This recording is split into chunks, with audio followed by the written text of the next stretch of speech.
नमस्कार दोस्तों। कभी कभी जीवन की सबसे गहरी कहानियां हमारे अपने घर से शुरू होती हैं। आज याद आ रही है ज्ञान रंजन की मार्मिक कहानी पिता। एक ऐसे पिता की कहानी जो कम बोलते हैं पर अपने मौन में पूरे परिवार की चिंता समेटे रहते हैं, जिनकी शक्ति के पीछे छिपा होता है जिम्मेदारियों का लंबा इतिहास और प्रेम का अनकहा रूप। ये कहानी हमें रुककर सोचने को मजबूर करती है। क्या हम सच में अपने पिता को समझ पाए या उनकी उपस्थिति को हमेशा सहज मानकर आगे बढ़ते रहें? आइए इस संवेदनशील कथा की यात्रा शुरू करें। उसने अपने बिस्तरे का अंदाज लेने के लिए मात्र आध पल को बिजली जलाई। बिस्तरे फर्श पर बिछे हुए थे। उसकी स्त्री ने सोते सोते ही बड़बड़ाया, आ गए, और बच्चे की तरफ करवट लेकर चुप हो गई। लेट जाने पर उसे एक बड़ी डकार आती मालूम पड़ी, लेकिन उसने डकार ली नहीं। उसे लगा कि ऐसा करने से उस चुप्पी में एक खलल पड़ जाएगा जो चारों तरफ भरी है, और काफी रात गए ऐसा होना उचित नहीं। अभी घनश्याम नगर के मकानों के लंबे सिलसिलों के किनारे किनारे सवारी गाड़ी धड़धड़ाती हुई गुजरी। थोड़ी देर तक एक बहुत साफ भागता हुआ शोर होता रहा। सर्दियों में जब यह गाड़ी गुजरती है तब लोग एक प्रहर की खासी नींद ले चुके होते हैं। गर्मियों में 11:30 का कोई विशेष मतलब नहीं होता। यो उसके घर में सभी जल्दी सोया करते, जल्दी खाया और जल्दी उठा करते हैं। आज बेहद गर्मी है। रास्ते पर उसे जितने लोग मिले उन सब ने उससे गर्म और बेचैन कर देने वाले मौसम की ही बात की। कपड़ों की फजीहत हो गई, बदहवासी, चिपचिपाहट और थकान है। अभी जब सवारी गाड़ी शोर करती हुई गुजरी तो उसे ऐसा नहीं लगा कि नींद लगते लगते टूट गई हो, जैसा जाड़ों में प्रायः लगता है, बल्कि यूं लगा कि अगर सोने की चेष्टा शुरू नहीं की गई तो सचमुच देर हो जाएगी। उसने जम्हाई ली। पंखे की हवा बहुत गर्म थी और वह पुराना होने की वजह से चिढ़ाती सी आवाज़ भी कर रहा है। उसको लगा दूसरे कमरे में भी लोग शायद उसकी तरह जमाइया ले रहे होंगे, लेकिन दूसरे कमरे के पंखे पुराने नहीं हैं। उसने सोचना बंद करके अन्य कमरों की आहट लेनी चाहिए। उसे कोई बहुत मासूम सी ध्वनि भी 1-1.5 मिनट तक नहीं सुनाई दी, जो सन्नाटे में काफ़ी तेज होकर आ सकती हो। तभी पिता की चारपाई बाहर चरमराई। वो किसी आहट से उठे होंगे। उन्होंने डांटकर उस बिल्ली का रोना चुप कराया जो शुरू हो गया था। बिल्ली थोड़ी देर चुप रहकर फिर रोने लगी। अब पिता ने डंडे को गज कर कई बार पटका और उस दिशा की तरफ खदेड़ने वाले ढंग से दौड़े जिधर से रोना आ रहा था, और हट हट चिल्लाए। जब वह घूम फिर कर लौट रहा था तो पिता अपना बिस्तर बाहर लगाकर बैठे थे। कनखी से उसने उन्हें अपनी गंजी से पीठ का पसीना रगड़ते हुए देखा और बसता हुआ वह घर के अंदर दाखिल हो गया। उसे लगा कि पिता को गर्मी की वजह से नींद नहीं आ रही है, लेकिन उसे इस स्थिति से रोष हुआ।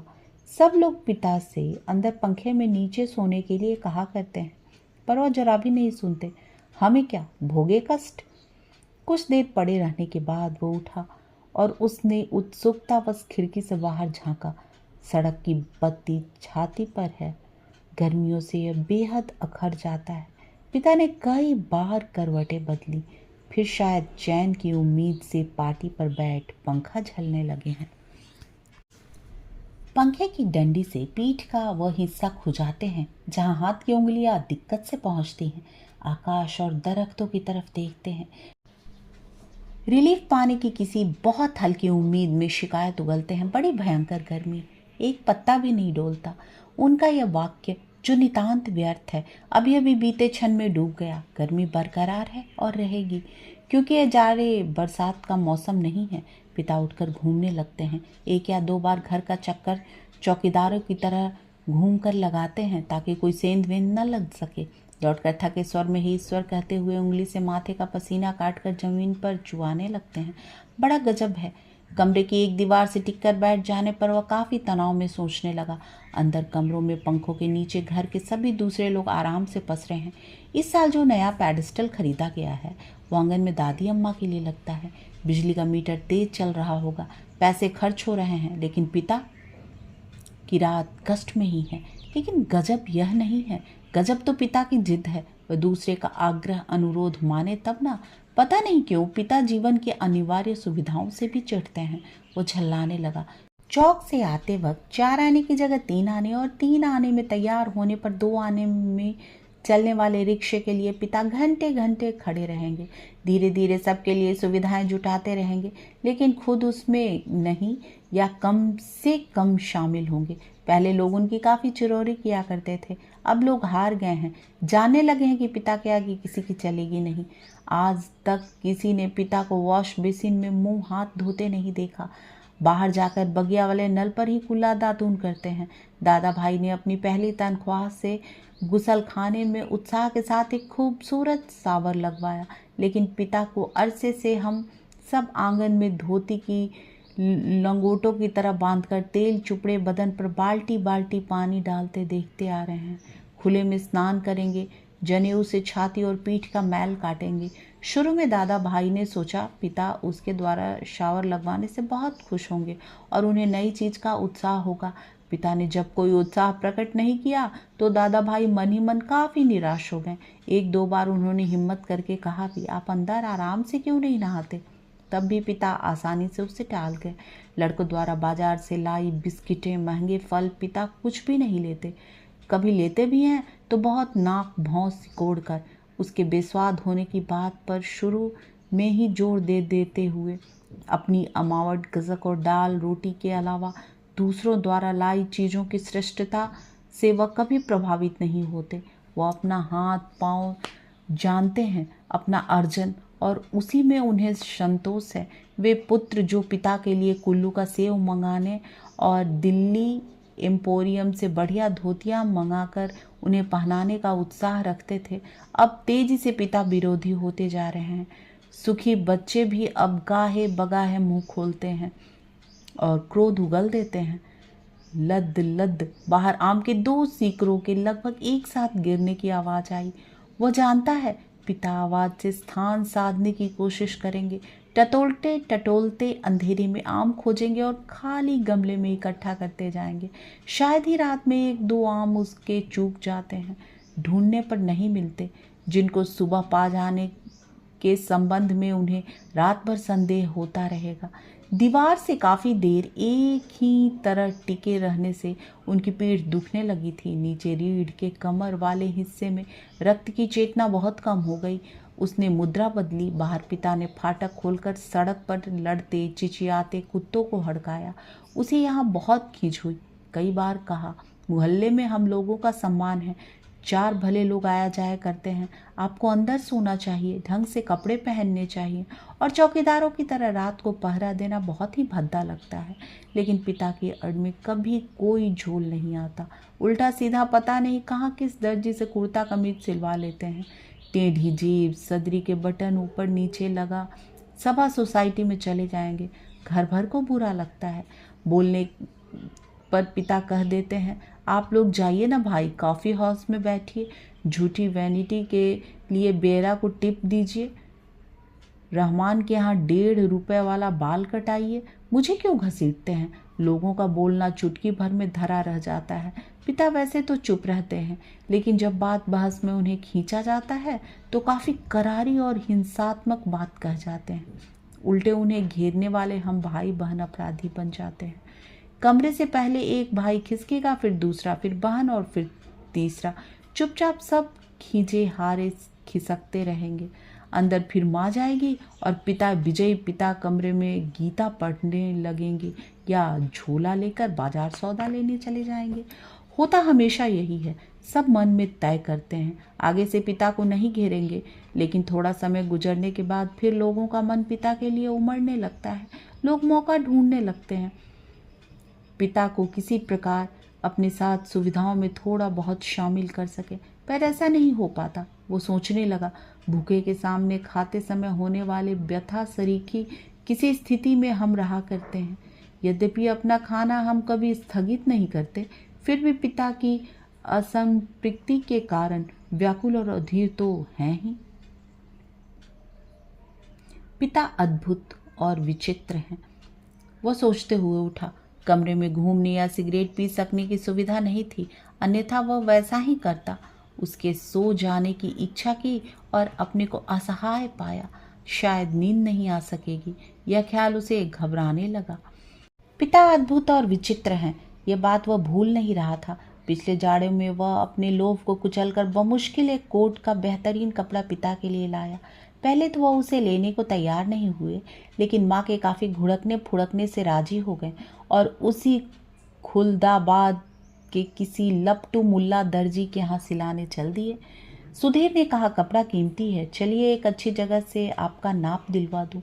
वो ठीक सिएगा, मेरा परिचित भी है। इस बात पर पिता ने काफ़ी हिकारत उगली। वह चिढ़ उठे, मैं सबको जानता हूँ, वही म्यूनिसिपल मार्केट के छोटे मोटे दर्जियों से काम कराते और अपना लेबल लगा लेते हैं। साहब लोग, मैंने कलकत्ते के हॉल एंडरसन के सिले कोट पहने हैं अपने ज़माने में, जिनके यहाँ अच्छे खासे यूरोपियन लोग कपड़े सिलवाते थे। ये फैशन वैशन जिसके आगे आप लोग चक्कर लगाया करते हैं, उसके आगे पाँव की धूल है। मुझे व्यर्थ पैसा नहीं खर्च करना है।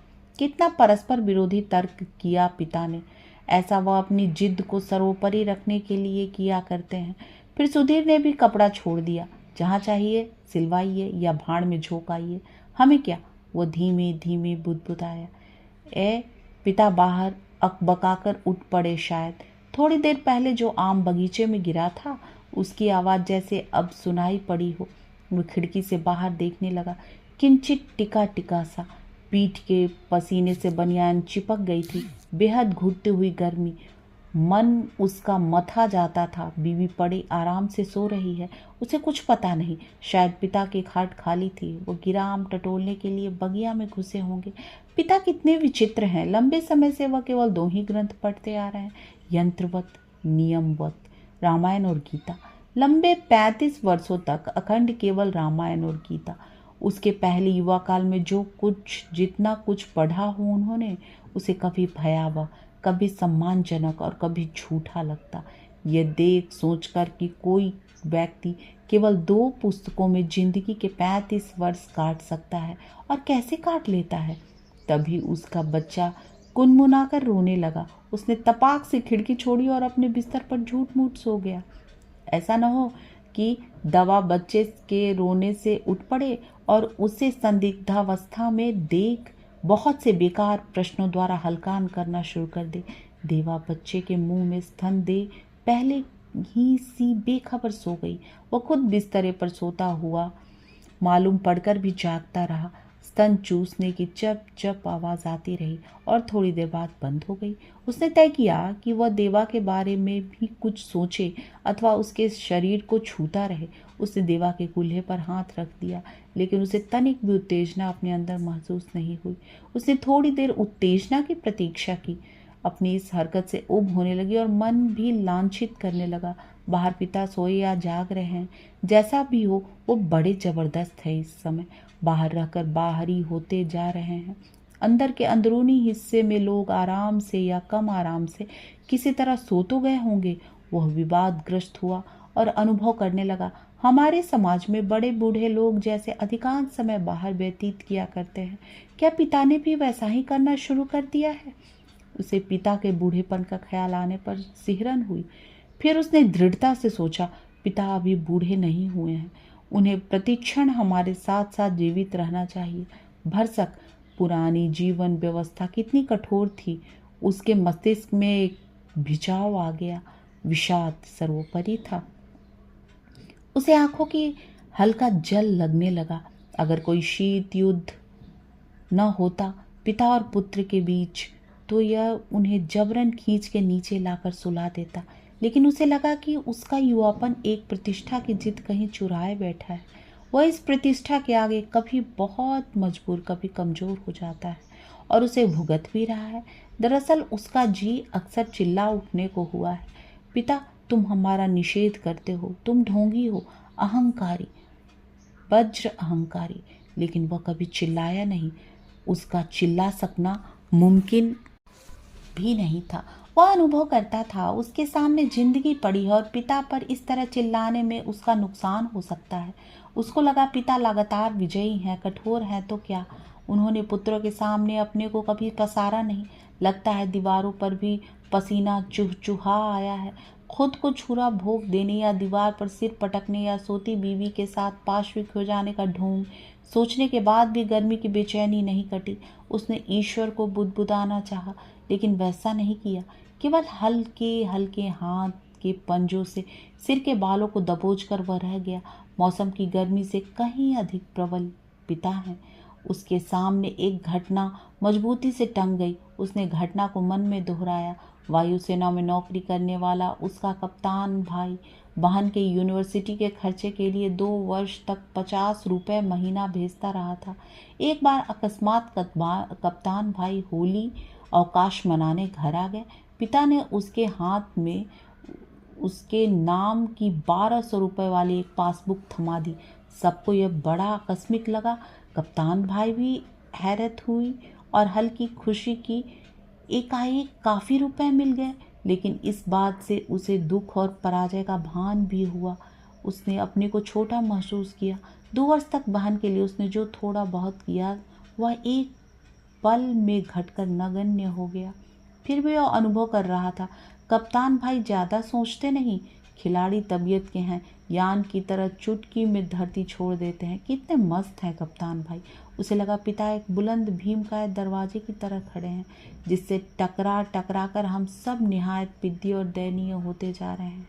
इस घटना को याद करके और पिता के प्रति खिन्न हो जाने पर भी उसने चाहा कि वह खिड़की से पिता को अंदर आकर सो रहने के लिए आग्रहपूर्वक कहे, लेकिन वह ऐसा नहीं कर सका। वह असंतोष और सहानुभूति दोनों के बीच असंतुलित भटकता रहा। न लोको शेड से उठती हुई इंजन की शंटिंग ध्वनि, न कंक्रीट की ग्रैंड ट्रैंक पर से होकर आती धुमनगंज की और इक्के दुक्के लौटते इक्को के घोड़ों की टापें, न रगड़ते हुए कुत्तों की भौंक भांक। बस वही उल्लू एक गति, एक वजन और विभत्सता से बोल रहा है। रात्रि में शहर का आभास कुछ पलों के लिए मर सा गया है। उसको उम्मीद हुई कि किसी भी समय दूर या पास से कोई आवाज़ अकस्मात उठाएगी, घड़ी टनटना जाएगी या किसी दौड़ती हुई ट्रक या तेज़ लंबा हॉर्न बज उठेगा और शहर का मरा हुआ आभास पुनः जीवित हो जाएगा। पूरा शहर कभी नहीं सोता या मरता। बहुत से सोते हुए जान पड़ने वाले भी संक्षिप्त ध्वनियों के साथ या लगभग ध्वनिहीनता के बीच जगे होते हैं। रात काफ़ी बीत चुकी है और इस समय वह सब सोचना सिवाय सोने के कितना निरर्थक है। शायद पिता ऊँघ गए हैं।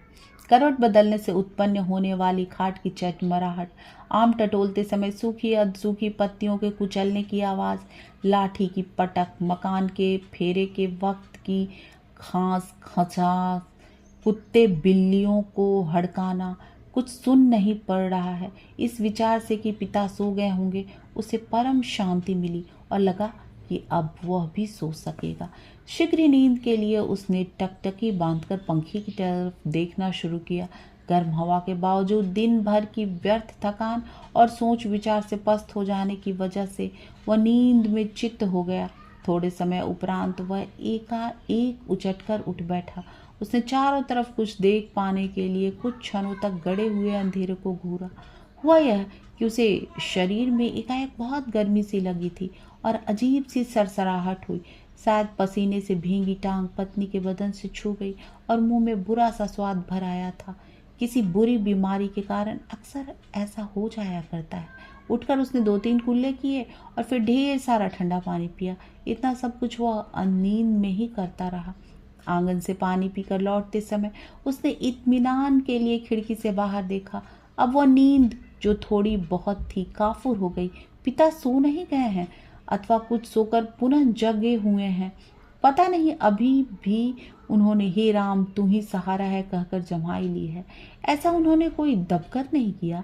रात के लिहाज से काफी शोर उठाते कहा है। शायद उन्हें इत्मीनान है कि घर में सभी लोग निश्चिंत रूप से सो रहे हैं। पिता ने अपना बिस्तर गोल मोड़कर खाट के एक सिरे पर रख लिया और वहीं सुराही से प्याले से पानी लेकर अपनी खटिया की बांध तर कर रहे हैं। सुराही से खाट तक और खाट से सुराही तक बार बार आते जाते हैं। बहुत बार ऐसा करने पर खाट का बांध तर हुआ है। इसके बाद उन्होंने पानी पिया और पुनः एक बड़ी आवाज़दार जम्हाई के साथ लिपटे हुए बिस्तर का सिरहाना बना निखरी खटिया पर लेट गए। तड़का होने में पता नहीं कितनी देर थी। थोड़ी देर बाद पंखा जमीन पर गिराकर उनका दायां हाथ खटिया की पार्टी से झूलने लगा। चारों तरफ धूमिल चांदनी फैलने लगी है। सुबह जो दूर है के भ्रम से पश्चिम से पूर्व की ओर कौवे काँव काँव करते उड़े। वह खिड़की से हटकर बिस्तरे पर आया। अंदर हवा जैसी ही लू की तरह गर्म है। दूसरे कमरे स्तब्ध हैं। पता नहीं बाहर भी उमस और बेचैनी होगी। वो जागते हुए सोचने लगा, अब पिता निश्चिंत रूप से सो गए हैं शायद। पिता का प्रेम अक्सर दिखाई नहीं देता। वो जिम्मेदारियों के बोझ में चुपचाप चलता रहता है। ज्ञान रंजन के पिता पढ़कर समझ आता है, हम जिससे बहुत दूर महसूस करते हैं वही हमारी सबसे मजबूत जड़ होते हैं। कहानी समाप्त।